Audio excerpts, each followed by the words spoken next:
हाँ, आप इसमें से ये बताइए क्या है? ज़ोर से पढ़िए। इसमें कौन से कायदे हो रहे हैं?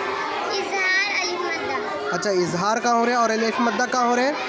इज़हार यहाँ पर हो रहा है, अलिफ मद्दा है। अच्छा, अब इज़हार का कायदा बयान करो, इजरा करो। नून साकिन के बाद हुर्फ़ हल्की के 6 रुखों में से हाँ है, इसको ज़ाहिर कर कर बगैर गुन्ना के चल पड़ेंगे, इसको इज़हार कहते हैं। अच्छा, और अलिफ मद्दा का?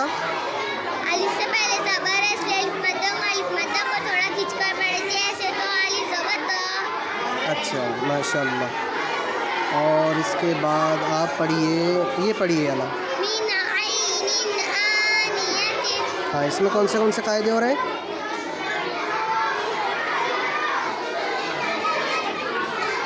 तीन।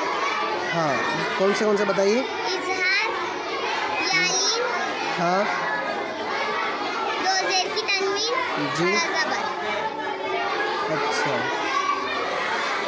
इजहार करके बताइए। नून साकिन के बाद हुर्फ़ हल्की के 6 रुखों में से आइन है, इसको ज़ाहिर करके बगैर गुन्ना के चल पड़ेंगे, इसको इज़हार कहते हैं। ठीक, शाबाश।